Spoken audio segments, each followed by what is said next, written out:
record this. Okay, this week we are starting a new study on the Sermon on the Mount. And I learned something like right away, and that is the Sermon on the Mount is more than the Beatitudes, which are the blessed, and we're going to look at those today. But the Sermon on the Mount is actually chapters 5, 6, and 7 of Matthew. And so that's what we're going to study over the next several weeks. The reason I wanted, and I'm the one that usually selects the next study, and the reason I wanted to do this one is that The Chosen, which we have talked about several times, season 2 ended with sort of the cliffhanger of the Sermon on the Mount, and it's starting. Season 3 is being released this weekend, and we're hoping to do a field trip with some people and encourage those who live far away to go see it, because the movie is being played at movie theaters all across the country, and the first 2 episodes of season 3 are going to be shown. But that's all to say, we're going to try something this Wednesday night. You'll receive an invitation later today for those in Rockport on Wednesday at 6:15 or 6:15. We'll start 6:30. The movie will start. The movie is 1 hour long, and we'll have pizza and popcorn here, but we're also going to try to stream it for you guys through Zoom. We're going to practice. So we own the DVD, so we think it's not illegal. And we don't feel bad because you can see it on the Angel app for free, but we thought it would be neat to do it together.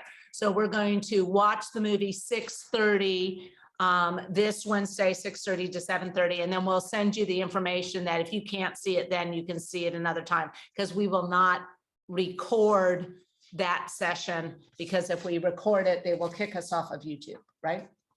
Yes, they get very mad at me for doing that. Okay, so we're not going to record the session on Wednesday night, but we're going to have a movie night. And then the week after, we hope to get a carpool group, because there's a movie theater in Corpus that is playing the first episode or the first 2 episodes of season 3. So as we start the Sermon on the Mount, hold on just a second. Okay. So we're going to do our best to pull this thing off. Mary wants to, but for those of you who don't know, my wife has the magical ability to negate time. She will schedule meetings, one ends at 10:30, the next one begins at 10:30, but they're across town from each other. And somehow travel time does not apply. And so in addition to all the carpentry and everything else, we're going to try and work this thing out. We would love to be able to watch it together. Keep an eye on your email. I'm going to do the best I can to figure out how, whether or not it's going to be a miserable experience. Okay. What's your email? Okay. So, and that's this Wednesday. So when we're starting the Sermon on the Mount, we are going to actually start with Matthew 28. We're going to go to almost the very end of Matthew and read verses 18 through 20, which many of you know as the Great Commission. I didn't know you were going to do that, but okay. Oh. This week, it became more and more obvious. We're going to be teaching Beatitudes. Blessed are the poor, blessed are the meek, blessed are the peacemakers. Most of you are familiar with that.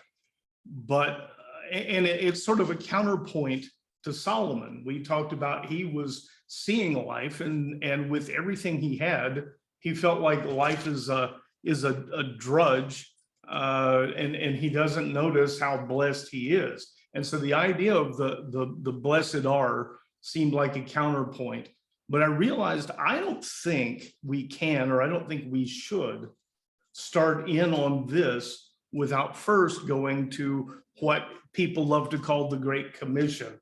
They love to name everything, the Sermon on the Mount, the Sermon on the Plain. I mean, they have names for it, but the Great Commission. Jesus didn't have names for all these things. He did not. I have it on good authority that he did not name them. So I think I'll do a Sermon on the Mount. But the Great Commission, those of you who are familiar, those of you who are not, this is at the very end. He has risen.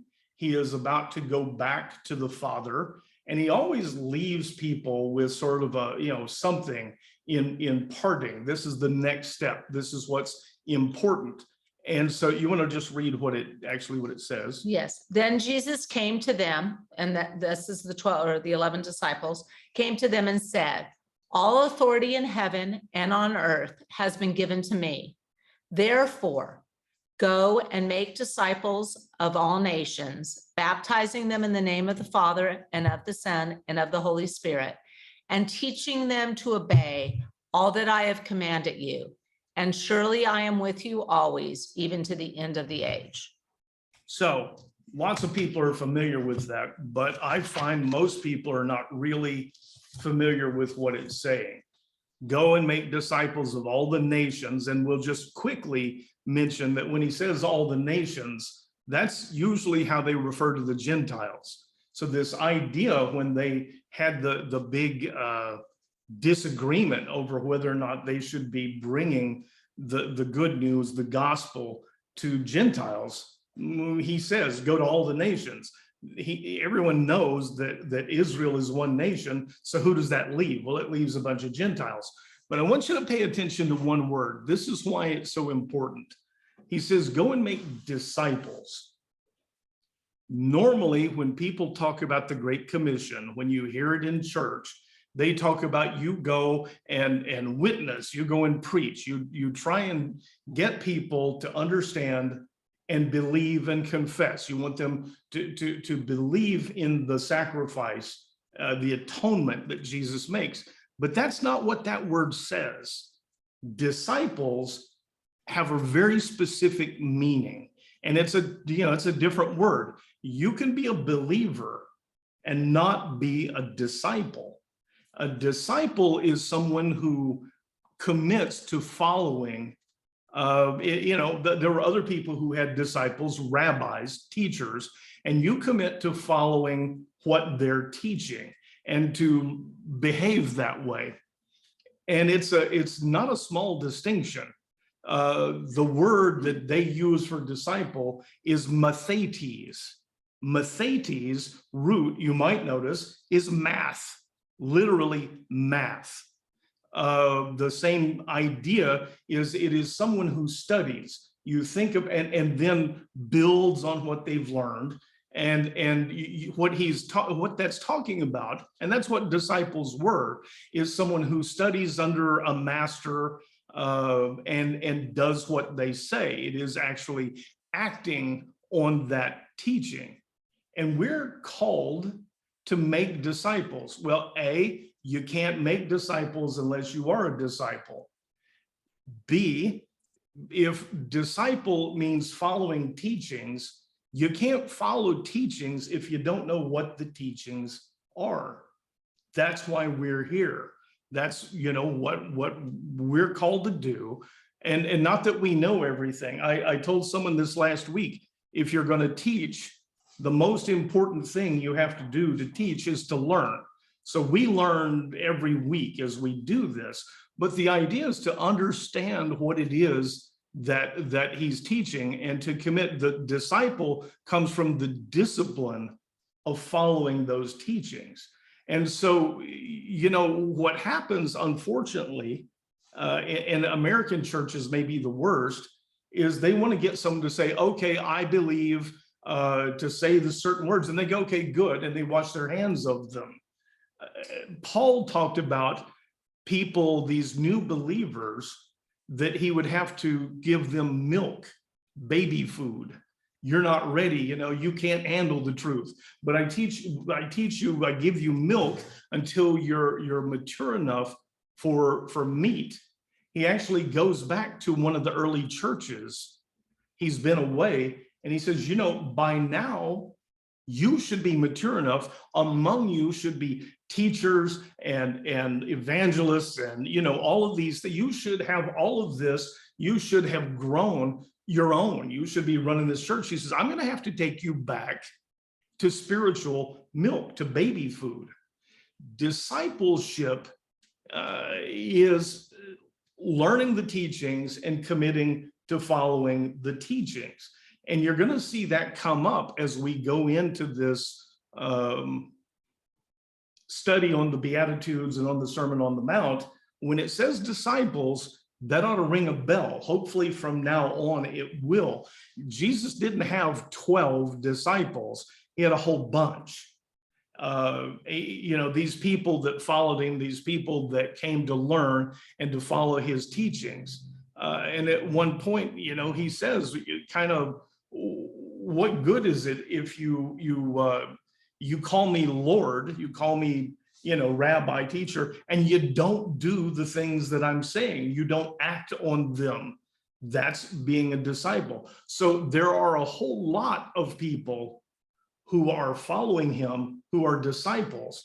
And right around this time, he's kind of separates 12 of them to become apostles, which is someone who goes out, sort of in his place.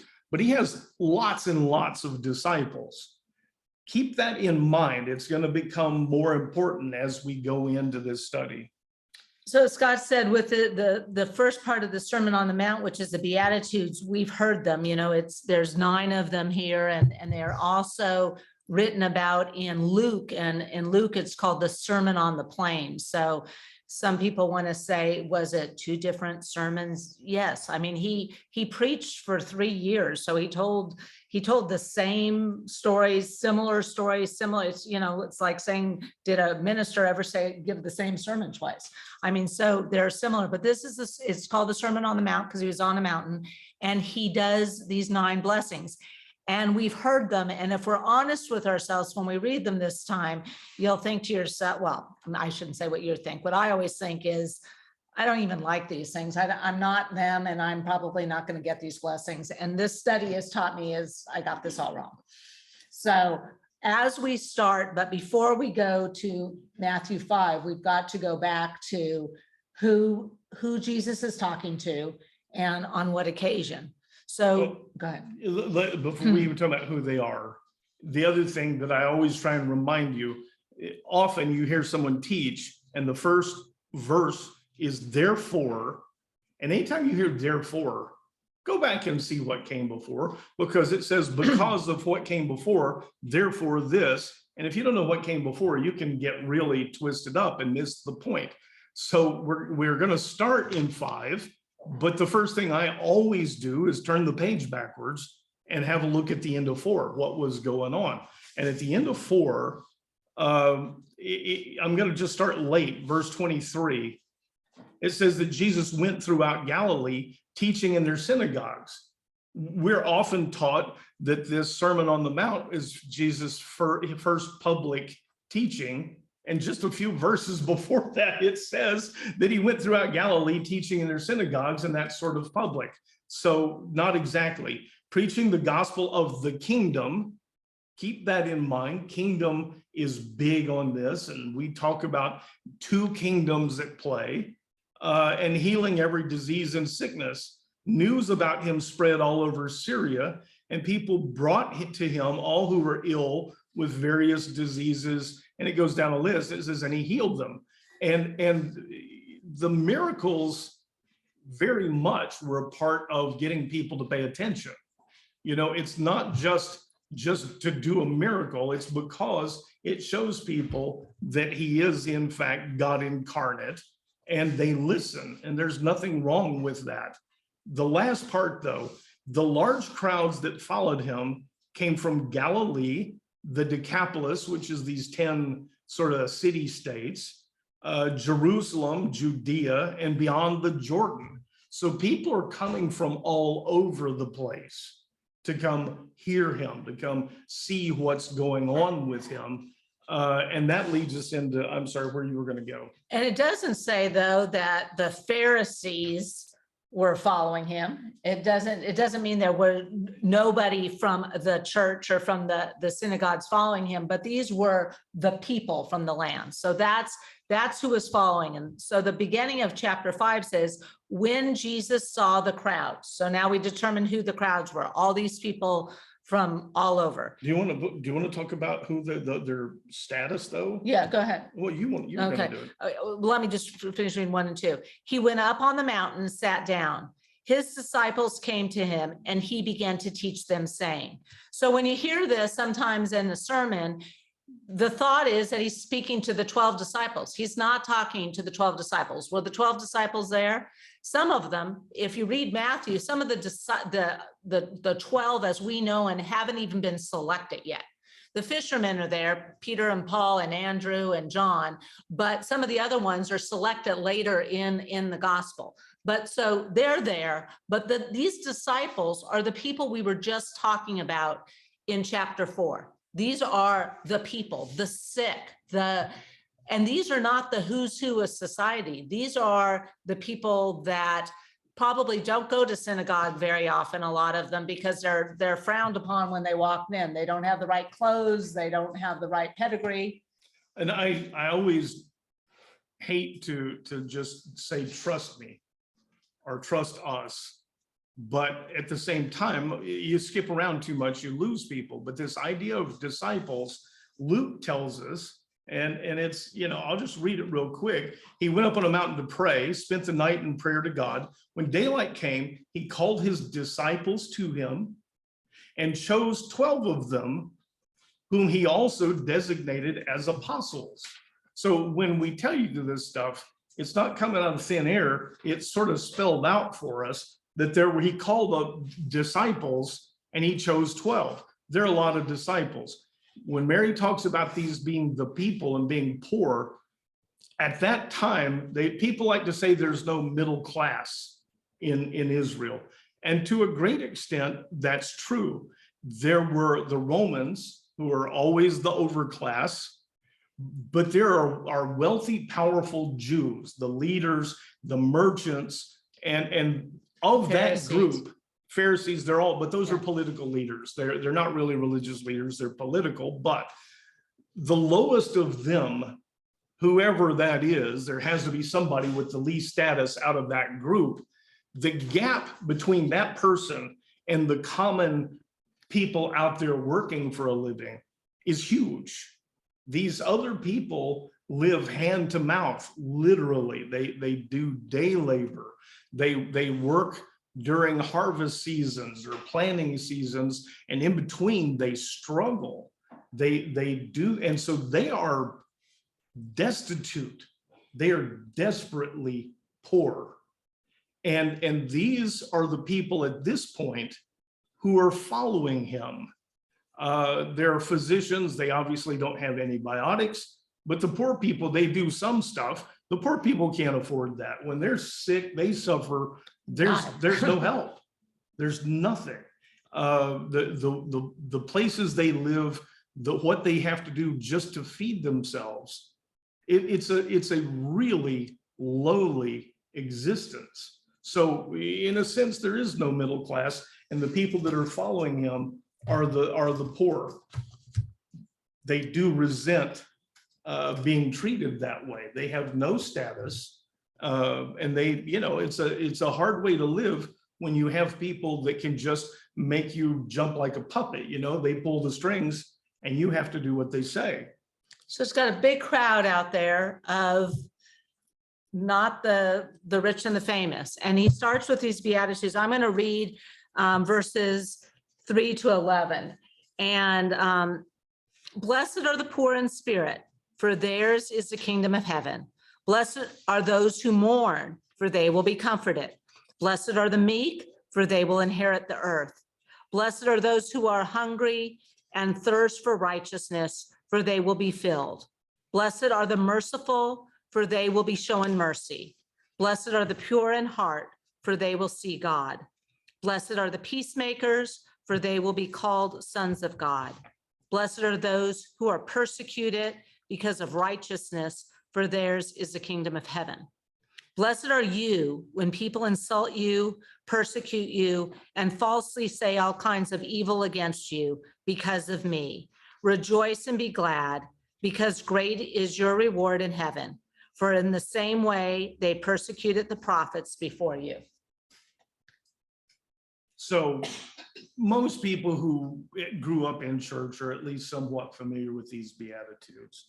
And he starts out, blessed are the poor in spirit, for theirs is the kingdom of heaven. I'm going to point out a couple of things that we're going to come back to this, but go look at the very last one in verse 10. Blessed are those who are persecuted because of righteousness, for theirs is the kingdom of heaven.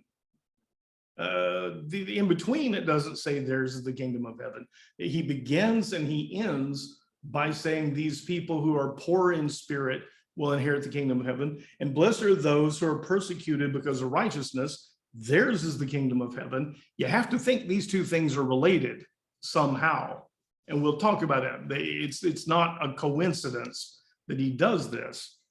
So, but first of all, when you think of these blessings, some of the things we learned this week is these blessings that a Jewish rabbi would bestow. Is that the word that we decided? They're actually just, they're observing, but this Technique. what he's doing is not this. He's not the first one to teach like this.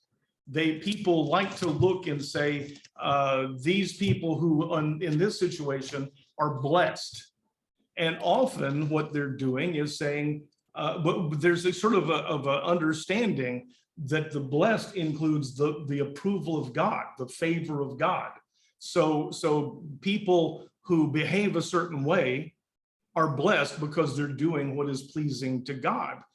They always include themselves in that. And generally they look for things that they do or, about themselves and say, God likes it when people do this. And that's why I'm so blessed, right? And so what Mary's about to say is that this is not a new thing, what we read here, but it's different. So we're trying to get you to the idea of these people that are sitting on this mountainside listening to Jesus. They are used to this technique of a rabbi coming in with stating who is blessed. If you go back, I'm just going to give you a couple examples. Psalm number 1. Blessed is the man who does not walk in the counsel of the wicked, or set foot on the path of sinners, or sit in the seat of mockers. But his delight is in the law of the Lord, and on his law he meditates day and night. So it started there. That's David. That's David. All that time before, and the very first words of the very first psalm are blessed is. Blessed are those, blessed are those. And the longest psalm, when we studied the psalm, the longest psalm is 119, if you ever need that for a trivia contest. And the beginning of 119, blessed are those whose way is blameless, who walk in the law of the Lord. Blessed are those who keep his testimonies and seek him with all their heart. They do no inequity, they walk in his ways. So first of all, these people were not surprised that they sat down and Jesus is going to tell them who is blessed. Okay. But they don't feel blessed. But they don't feel blessed. Generally, this describes it's the important people talking about other important people. And two interesting examples of this. So if you've heard of the Dead Sea Scrolls, and tell them about these people, the Essenes. The Essenes, they sort of believed that everything was just, kind of like a lot of people think today, everything is just going to pot. All these people, they've lost their way. They don't follow Yahweh anymore. Things are just falling apart. And they went and lived in caves. So I'm going to show a picture. I don't know if you can see it. The top picture there, and this is from. I can't see that. Oh, okay. It's a cave in Qumran, which is where the Dead Sea Scrolls were found in Israel. And these people, 100 years before Jesus was born, they decided that the Jews were not doing it right. So they were going to live a different life. And Scott, we lived in Israel for a year and we went and visited. And so this was one of our trips. First of all, we had to cross the country. Okay, that sounds more daunting than it is. It is 195 kilometers, 121 miles. Anybody knows of my travels this week? I did more than that in one day on Friday. Southeast from our house to the Dead Sea. You have to go around Jerusalem to get there. The west side of the Dead Sea is in Israel and the east side is in Jordan. After a 2-hour drive, we arrived at the northern tip of the Dead Sea. We went to the Qumran National Park. It is the home of the Essenes, a breakaway sect from the Jews who lived and studied there for 2 centuries.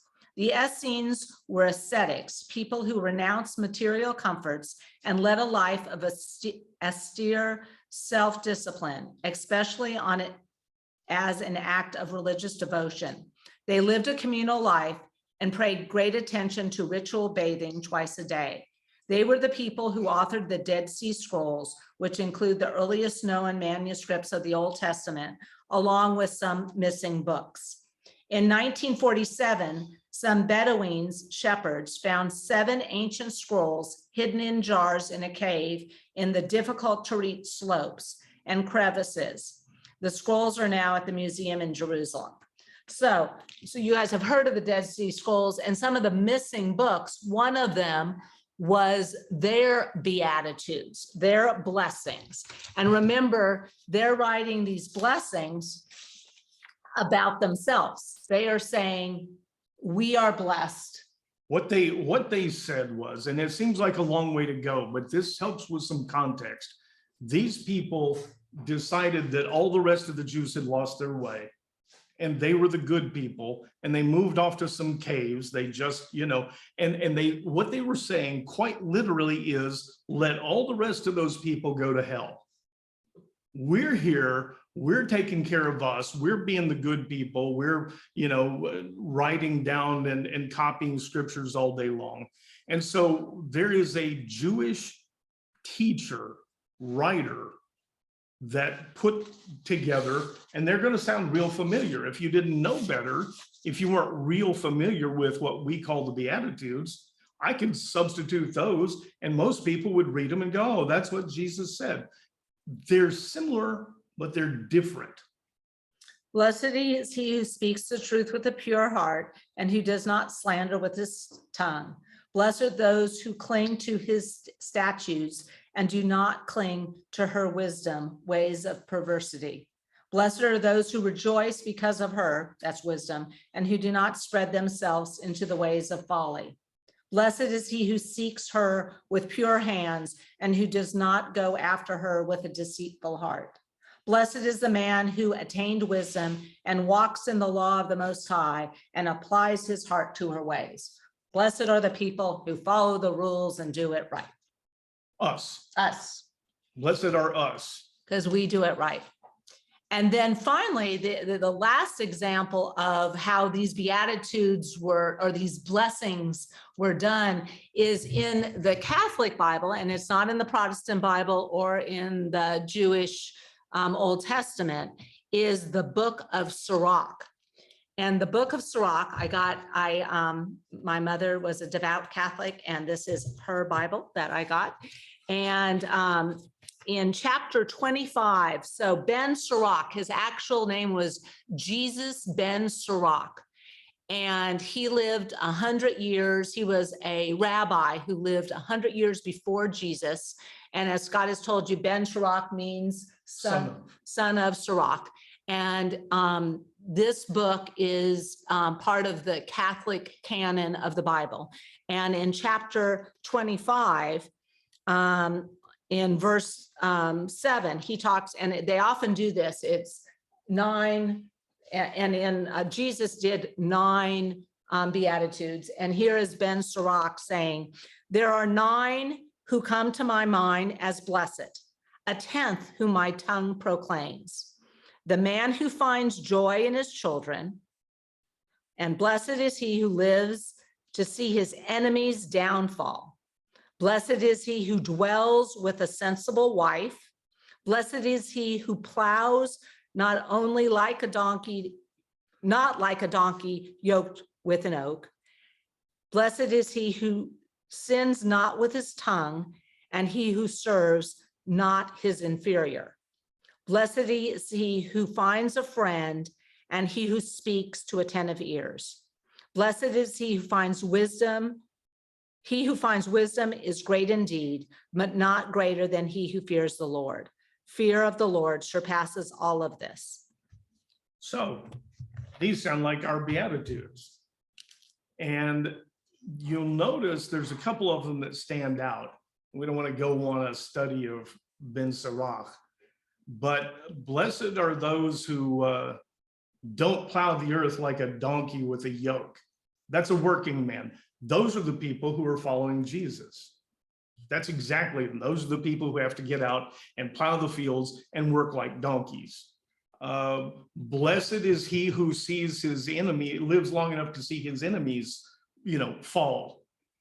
That goes back to what we talked about with Solomon, rejoicing in things like you see in your enemies go. Blessed is he. This is a good thing. You're blessed if you live long enough to see your enemies die. Hurrah. Blessed is he who doesn't serve an inferior person. And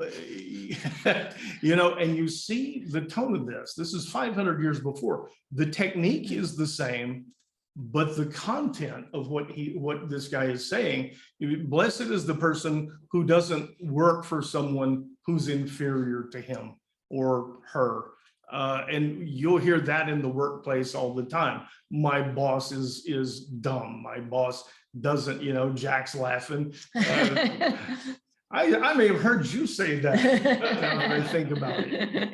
And so you see his sort of Beatitudes have a lot to do with getting what you want right here, right now. You're blessed.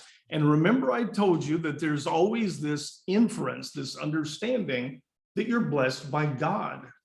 And if you're blessed by God, you must be doing what God wants. So this is not me. I'm telling you, we could go, deeper into it.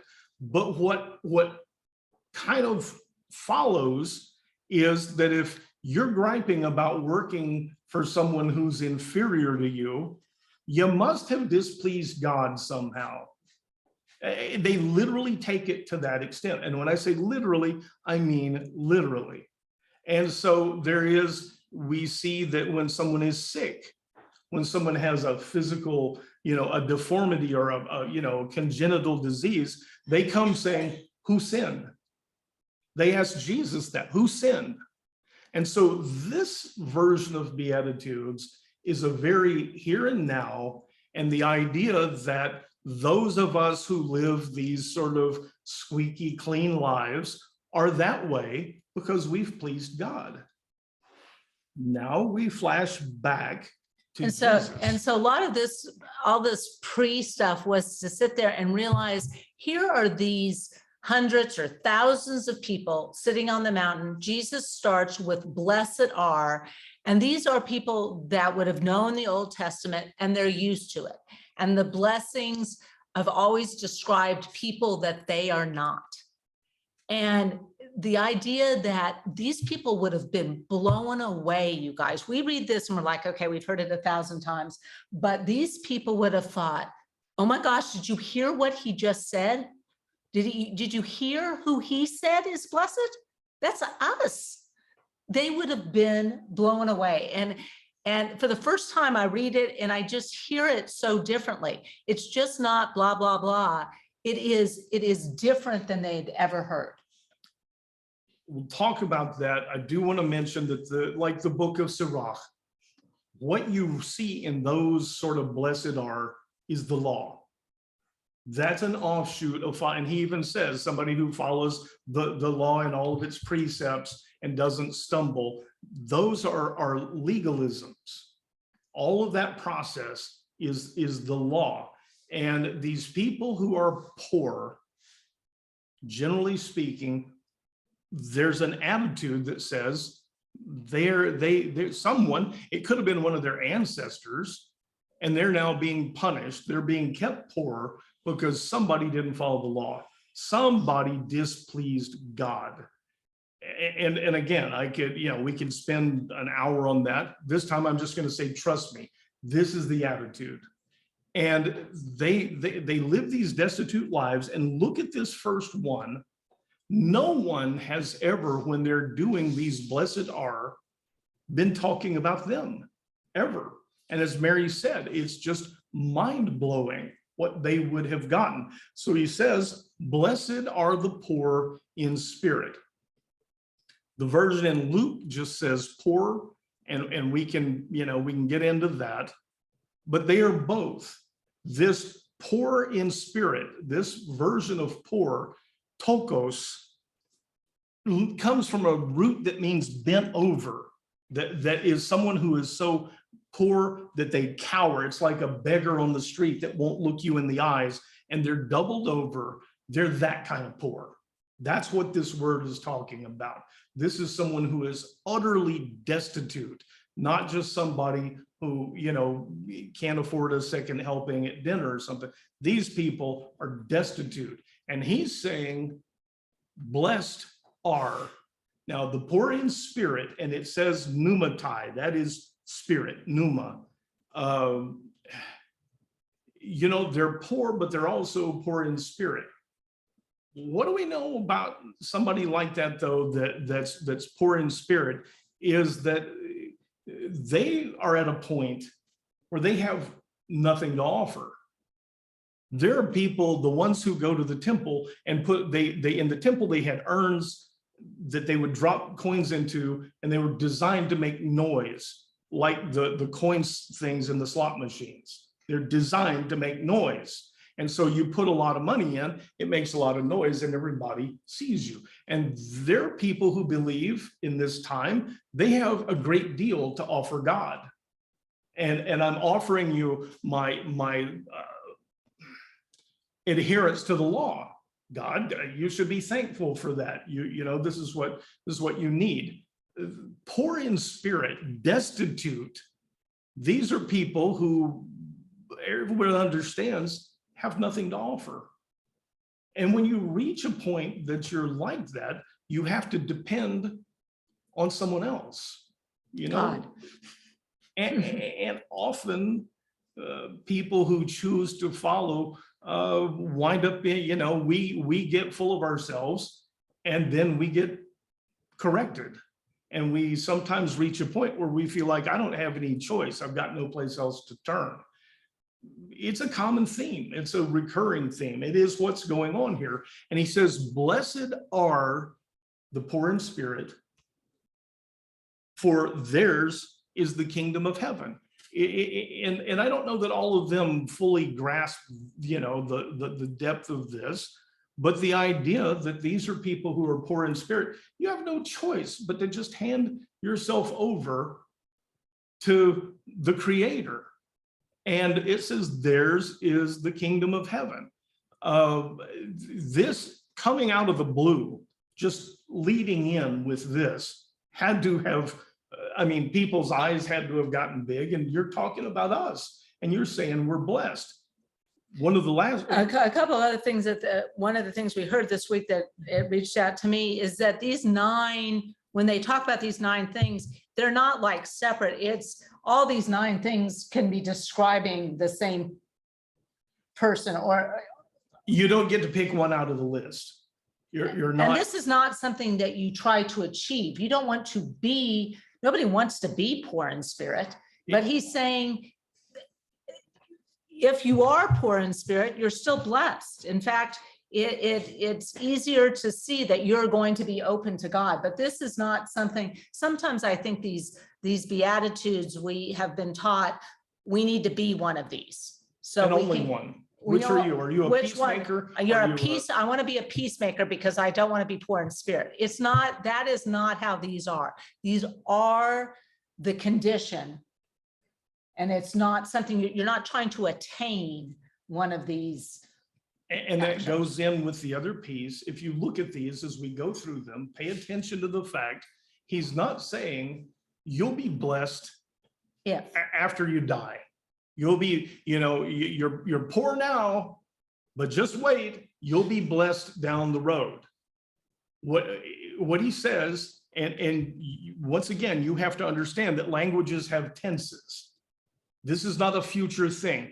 Blessed will be. There's a way you confer that. There's language that you use. This says blessed are. Right now, you're blessed right now because the kingdom of heaven is yours. This is the two kingdoms we talked about. And it's important because also a lot of people take these Beatitudes and they say, well, that's in the sweet by and by. You know, you're going to get something down the road. Every one of these says, blessed are right now, blessed are these people. So that sets the tone for a whole lot of these. Blessed are those who What spirit is he talking about in this opening? Well, he uses the word pneuma, and I'll revisit, and I don't mind revisiting because it's good to get a picture for this. The word pneuma means breath, and literally it's a recognition of the breath that we take is from God. Pneuma means breath, it means wind, and it means spirit. And so the spirit, it's an understanding, Gene, that we are both body and spirit. You can't be one and not the other. You can't be walking around a body without a spirit. And so it's not talking about Holy Spirit. That would be, you know, a different thing entirely. This language is clear, and it is the poor in their own spirit. The poor, and you know, Gene, it's like saying something comes from the heart. Well, it's not really your heart that's sitting there doing this, okay? We accept the idea that there are idioms, there are figures of speech that we use because some things are hard to convey. But he is absolutely, the language on this is clear. Blessed are those who are poor in their own spirit. So they're not only poor, but they're beaten down. Blessed are those who mourn, for they will be comforted. Blessed, should I read a couple of them? I think we should, okay. Okay, no, go ahead. Blessed are those who mourn, they will be comforted. And this is people who mourn. These people who are in this destitute shape, who are poor in spirit, have reason to mourn. And so it's part of one teaching, as it so often is. You mourn, you know, at all kinds of things, but you're blessed because you will be comforted. And it's an odd thing when he says, you will be comforted, you're blessed now. What that does is it establishes that this comfort is absolute. This comfort is not up for debate. You're blessed now. You don't have to be good enough to get the comfort. You will be comforted. Yeah.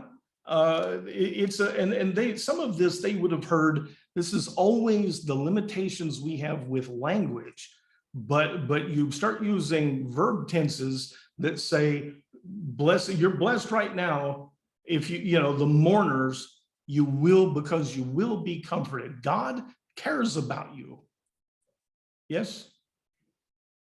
Well, this was obviously says will be comforted. Yes. So you're hurting right now, but you will be comforted. You're blessed because you're going to be comforted. That's different than the very first one. Blessed are the poor in spirit, for theirs is the kingdom of God. And that's not tomorrow, that's now. It is. And remember, these are disciples. These are followers of his. It tells us that you can't leave out that connection, that who he's talking to. When Jesus saw the crowds, he went up on the mountain, his disciples came to him, and he began to teach them, saying. So often, Jesus is instructing. But I think his point there is you're not going to get that. It's the future of the comfort, it's not the now of the comfort. That's true. It is not the now of the comfort. If you somehow manage to find a way to rig the lottery, and you knew that when they make the drawing, you're going to win, you might have a different attitude. You might go ahead and spend, you know, whatever you've got in the bank right now, splurge a little, because I know that there's something. That's a certainty. I've rigged it. You know, you treat it differently. And what he's saying is, you're blessed because you will be comforted. It's a certainty. And it goes to the language that he uses. But absolutely, it talks about, does it say you're going to feel comforted today? Well, frequently we don't. This goes back to Solomon. We talk about this this is why we went here, because there are things that come up in life. We don't have fun every day. There's a difference between happiness and joy. Let's move to 3. Blessed are those who are meek, for they will inherit the earth. So people have this idea that meek means mousy and weak. And this particular word does have to do, it's being gentle. And that came up, in the last couple of weeks about being gentle, but it is choosing to be that way. The people who, blessed are the meek, for they shall inherit the earth. And there are people in this time, as we find out, Judas Iscariot, I've talked about that. He's Sicarii, he's an assassin. They're people who want to physically fight the Romans. And they are not meek at all. They may be biding their time, but they are not meek. And this idea of inheriting the earth, I've mentioned it a time or two. There are people who read that, who hear that and go, oh yeah, super. You be mousy, I'll get what I want. And when I'm done with it, you can have it. This is a perfect arrangement for me because I get to just, take stuff away from you. You're going to be placid.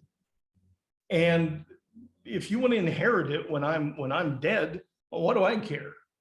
Everybody wins. And this idea of being meek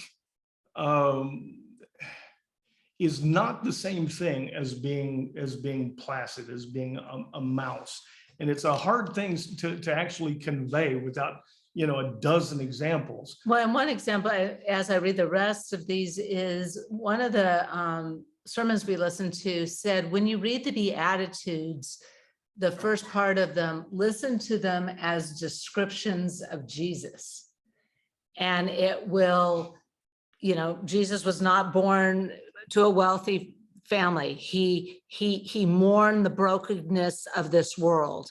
He was not somebody who had a sword who was taking over. He was considered meek. He was, his followers kept thinking he was going to do an uprising, but that was not his style. And when you read them as descriptions of Jesus, I was like, wow. Let me give you an example. All right. Those of you who are from here, who are familiar with the town, we lost somebody. They're not trying to get back in, are they?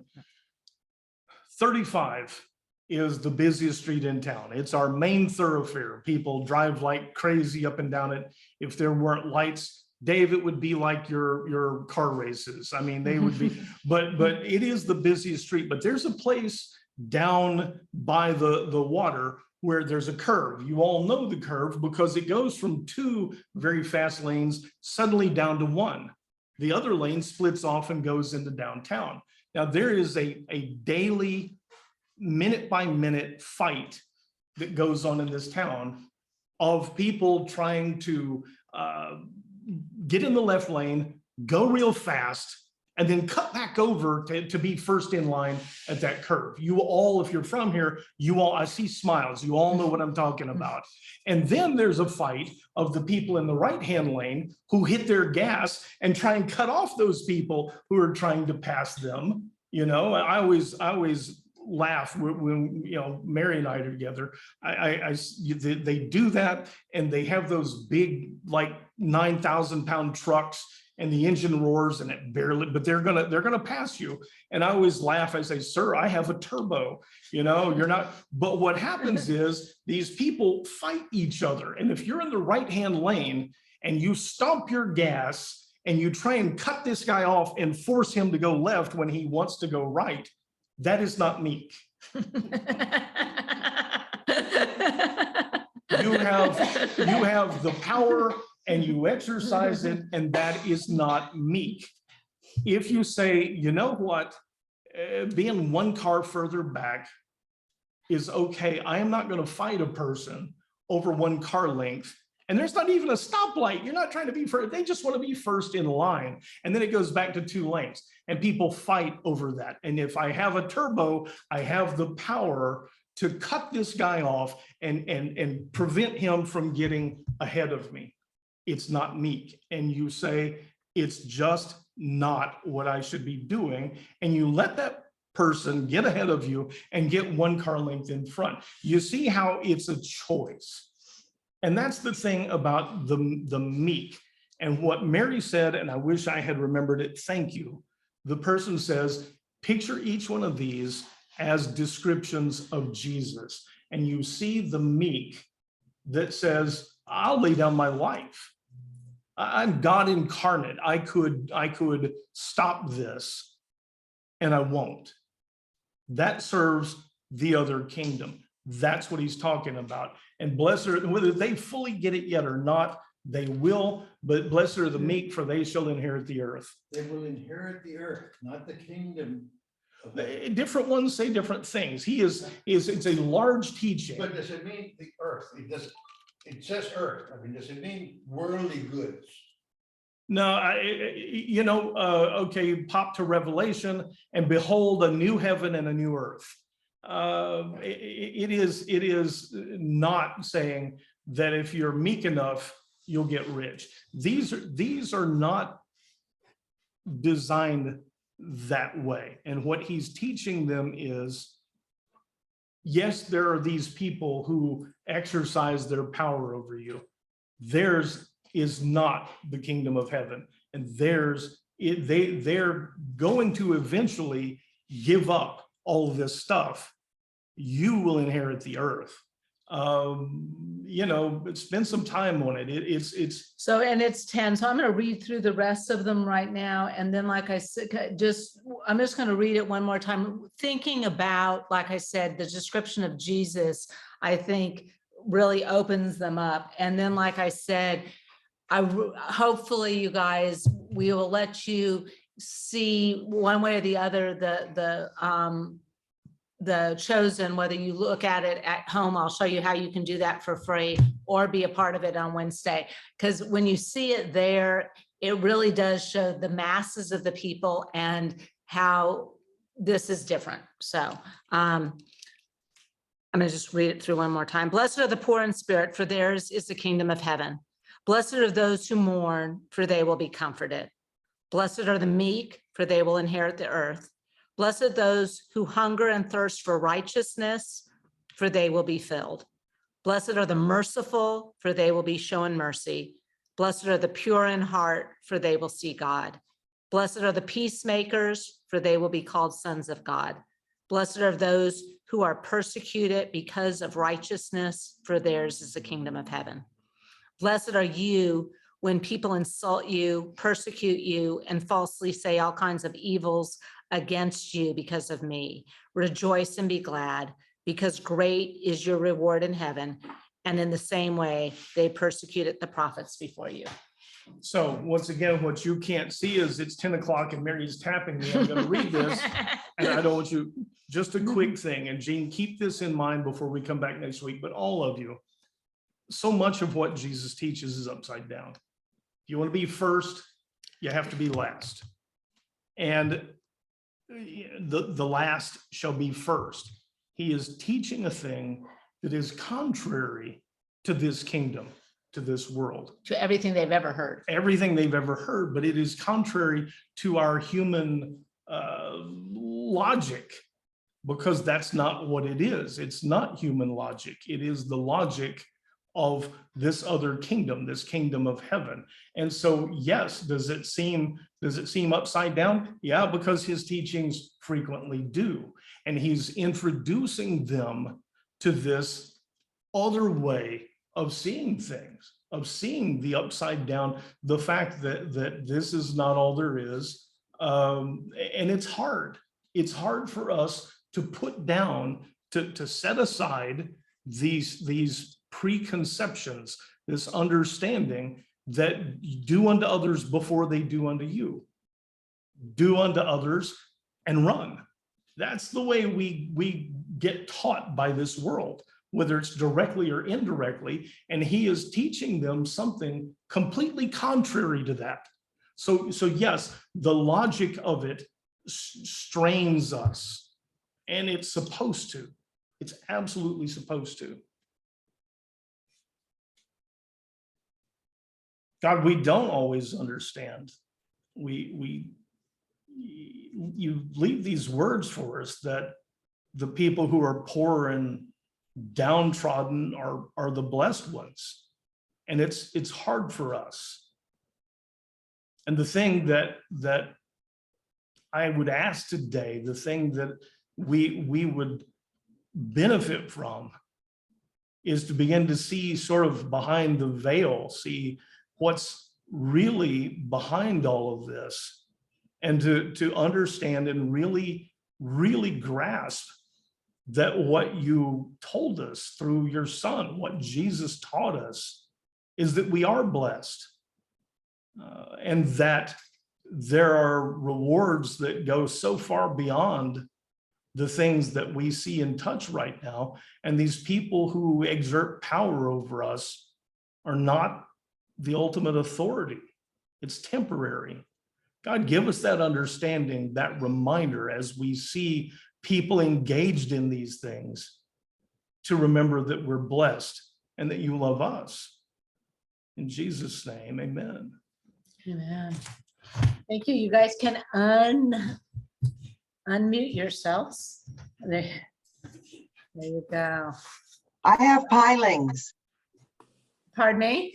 I have pilings on my lot in Sargent. This is Kay. Okay, do you, Yeah. you're building. Yes, about 5 doors down from Virginia's current beach house and right next door to her current lot. Oh, very cool. Well, I have pilings. congratulations. There you go. Well, you guys look for my emails. If you have any questions, let me know, but we'll try to make this work on Wednesday. Will do. And you know, it involves technical stuff, so I'll try and, that's the problem. I'm building furniture and putting all this stuff in, but we're gonna devote some time to it. I really hope we can do it. You're gonna love those episodes. Yes. And Thank Scott, you. you're doing a fine job. You guys. Hold on, Cindy's talking. I said you're doing a fine job, Scott. You're doing a fine job, Scott. You have to come and see it, Cindy. I will soon, this week probably. It's fine for someone who is as limited, and I really am. I mean, I am no carpenter or handyman. And so, you know, I'm looking at it going, well, this is better than what I've done before. It doesn't look like the professionals. See you guys later. All right, thank you. Have a great day.